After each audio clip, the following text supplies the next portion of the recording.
नमस्कार साथियों, मैं आशा मेहरा न्यूज़ 5 भारत में SSC GD students 2018 written test pass, physical test pass, medical fit candidates और आम जनता का स्वागत करती हूँ। आज मैं एसएससी जीडी स्टूडेंट्स को एक खुशखबरी सुनाना चाहती हूँ और मुझे आज काफ़ी सारे फ़ोन्स भी आ रहे थे इसी के ऊपर, तो मैंने कहा कि आपको बता ही दे दूँ कि खुशखबरी ये है कि दिल्ली में लॉकडाउन धीरे धीरे खुलने लगेगा।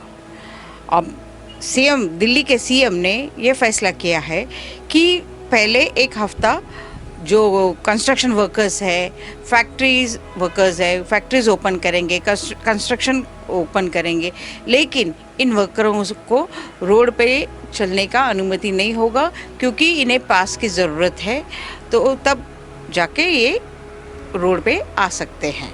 ओके, ये बात है। और धीरे धीरे देखेंगे, एक हफ्ता तक देखेंगे कि केसेस बढ़ रही है या केसेस कम हो रहा है। अगर कम हो रहा है तो धीरे धीरे वो पूरी तरह से लॉकडाउन ओपन कर देंगे। है ना ये खुशखबरी आप लोगों को?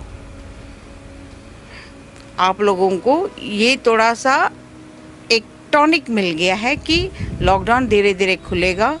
और एक बात ध्यान में रखिए, बसेस थोड़ी बहुत चालू करेंगे ताकि लोग आना जाना कर सकते हैं। और दूसरी बात कि जैसा लॉकडाउन ओपन पूरा तरह से हो जाएगा तो आप लोगों को रास्ता एकदम क्लियर मिलेगा दिल्ली आने के लिए। और मेट्रो जो है वो धीरे से खोलेंगे, पहले नहीं खोलेंगे, लास्ट में खोलेंगे। जैसे जैसे देखते जाएंगे, हफ्ता भर चेक करते जाएंगे कि केसेस किस तरह से है और उसके हिसाब से एक एक सेक्शन वो ओपन करते जाएंगे। अब मेरे पास बहुत सारे फ़ोन आए थे आज कि लॉकडाउन के बारे में, तो मैंने कहा उनको कि लॉकडाउन इस तरह प्रोसीजर से में ओपन होगा।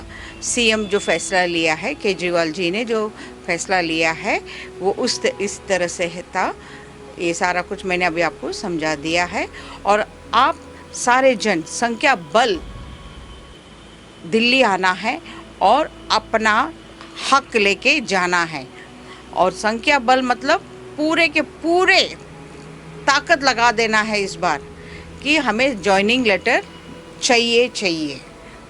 3 साल आप लोग ने जो इंतज़ार किया है, जो आपने सफ़र तय किया है यहाँ तक पहुँचने के लिए, वो 3 साल आप लोगों का जो मेहनत है वो वेस्ट नहीं जाना चाहिए। तो आप लोग सारे जन दिल्ली आना है और अपना हक, अपना आंदोलन एकदम शांतिपूर्वक, जैसे आपने पहले किए थे वैसे ही शांतिपूर्वक आंदोलन करना चाहिए और उसी तरह से करके हमारा हक हासिल करना चाहिए। और मैं आपको कंधे से कंधा मिलाकर आपके साथ चलूँगी, हर कदम पे आपके साथ रहूँगी।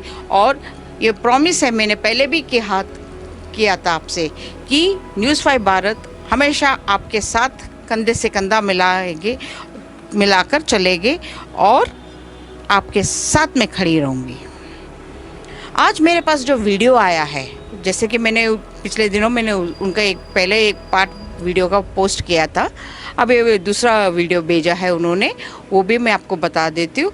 और ये आम जनता को सुनना चाहिए ये वीडियो को, क्योंकि कितना कष्ट से इन्होंने यहाँ तक पहुँचने के लिए कहाँ जाके एग्ज़ाम्स देना पड़ा, कौन थे, कैसे थे, कहाँ के लोग हैं, कैसे लोग थे, ये उन्हें कुछ नहीं पता था। लेकिन उनको एक जुनून था कि मुझे जाना है, फ़ौज में भर्ती होना है, मुझे वर्दी पहनना है, एक देश का सेवा करना है। और किन कष्टों से, किन कठिनाइयों से, किन परिश्रमों से वो गुजर कर यहाँ तक पहुँची है। तो आम जनता को एक बार देखना है, सुनना है और सारे आम जनता को फैसला करना है कि इनके साथ न्याय होना है, न्याय देना है। सरकार इनको इनका जॉइनिंग लेटर देना है। इनके साथ जो अन्याय हुआ 3 साल कोई कम बात नहीं है। आज इनके साथ है, कल हो सकता है और किसी के साथ होवे, तो वो नहीं होना है। तो इनको जॉइनिंग लेटर मिलना है। और मैं माननीय गृह मंत्री से रिक्वेस्ट कर रही हूँ कि आप एसएससी जीडी स्टूडेंट्स 2018 जो रिटन टेस्ट पास है, फिजिकल टेस्ट पास है, मेडिकल फिट कैंडिडेट्स को ज्वाइनिंग लेटर दीजिए। मैं रिक्वेस्ट कर रही हूँ, क्योंकि यही है मौका आपका कि आप भी देख सकते हो कि किन कष्टों से ये यहाँ तक आए हैं और अपना देश का रक्षा करने के लिए तैयार है, जान निछावर करने के लिए तैयार है। मैं माननीय गृह मंत्री से दोबारा रिक्वेस्ट कर रही हूँ कि प्लीज़ प्लीज़ प्लीज़ आप इनको ज्वाइनिंग लेटर दीजिए।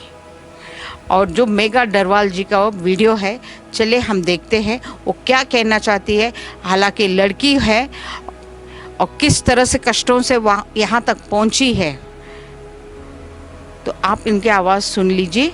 और आप आम जनता को कह रही हूँ, दोबारा से कह रही हूँ आम जनता से कि आज एसएससी जीडी स्टूडेंट्स 2018 की बारी है, कल हो सकता है किसी और की बारी हो। देश के साथ न्याय करो, अपना सुरक्षा करना है तो इनको ज्वाइनिंग लेटर मिलना है। चलिए देखते हैं वीडियो। मैं Megha Darwal SSC GD 2018 medical fit candidate, जिला बालाघाट, नक्सल प्रभावित क्षेत्र मध्य प्रदेश से हूँ। आज मैं आप सभी को अपनी आप बीती बताना चाहती हूँ, ताकि आम जनता को भी पता चल सके कि हम SSC GD 2018 medical fit candidate जो इतनी संघर्ष और कठिन परिश्रम करके मेडिकल फिट हुए हैं, फिर भी सरकार द्वारा हमें ज्वाइनिंग नहीं दी जा रही है। हमारी बातों को अनसुना किया जा रहा है और इस भर्ती प्रक्रिया को पूर्ण करने के लिए उन्हें 3 साल लगे। फिर भी अभी तक 60,210 पदों में से मात्र 54 से 55,000 पदों को ही भरा गया है। बाकी के 5,210 पद अभी भी खाली है। सबसे पहले हमारा रिटन टेस्ट हुआ था। मेरा रिटन टेस्ट हुआ था रायपुर, छत्तीसगढ़ में, जो बालाघाट से 700 किलोमीटर की दूरी पे है, जहाँ पर जाने के लिए ट्रेन से जाना पड़ता है। और अकेली लड़की रायपुर, जहाँ ना कोई रिश्तेदार ना कोई साथी, फिर भी मैं रायपुर गई थी एग्ज़ाम देने के लिए। और रायपुर से एग्ज़ाम दे के आने के बाद रिटन टेस्ट के बाद हुआ था फिज़िकल टेस्ट। फिज़िकल टेस्ट हुआ था हमारा जबलपुर में। जबलपुर बालाघाट से 600 किलोमीटर की दूरी पे है। जबलपुर जाने के लिए भी यहाँ से ट्रेन की तो कोई सुविधा है नहीं, बस से गए थे। और बस का किराया आप सभी जानते हैं कि कितना होता है। उसके बाद जब हमारा फिज़िकल टेस्ट हो गया, हमें फिर कुछ महीनों बाद मेडिकल टेस्ट के लिए इंदौर बुलाया गया। बालाघाट से इंदौर की दूरी है 1200 किलोमीटर। और इंदौर जाने के लिए मैंने ट्रेन ली थी ताकि किराया कम लगे ट्रेन से। और जब इंदौर में मेडिकल एग्ज़ाम हुआ तो इंदौर में मेडिकल एग्ज़ाम चलते चलते 3 दिन लग गए।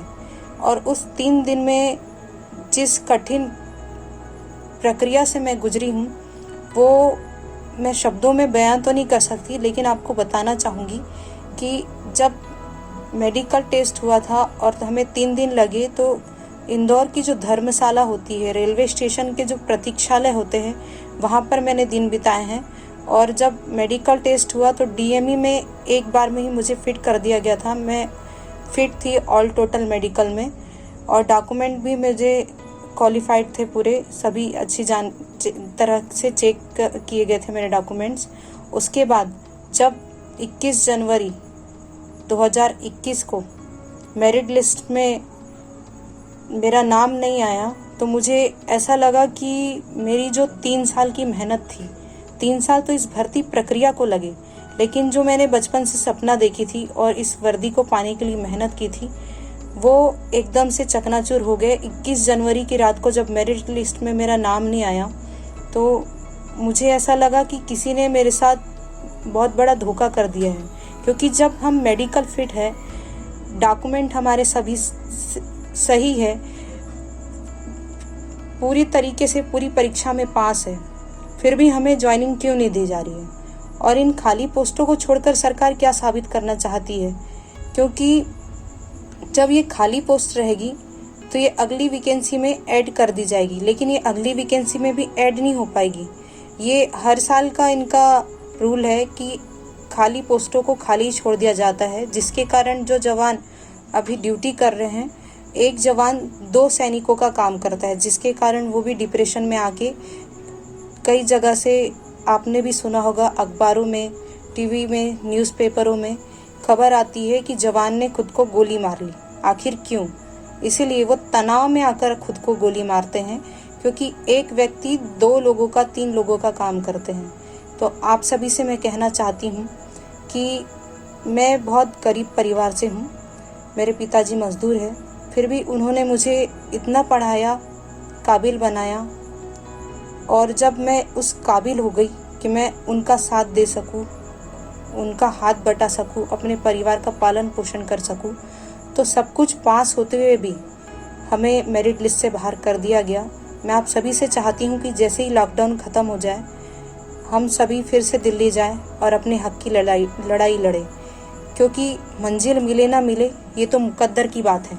मंजिल मिले ना मिले ये तो मुकद्दर की बात है, आप कोशिश भी ना करो ये तो गलत बात है। तो आप सभी लोग से निवेदन है कि जैसे ही लॉकडाउन ख़त्म होता है, आप सभी दिल्ली चले और दिल्ली में अपने हक की लड़ाई लड़ें। लास्ट में बस इतना ही कहना चाहूँगी कि हौसलों के तरकशों में कोशिश का वह तीर जिंदा रखो, हौसलों के तरकस में कोशिशों का वह तीर जिंदा रखो। हार जाओ चाहे ज़िंदगी में सब कुछ, हार जाओ चाहे ज़िंदगी में सब कुछ, लेकिन जीतने की उम्मीद जिंदा रखो, जीतने की उम्मीद जिंदा रखो। जय हिंद, जय भारत।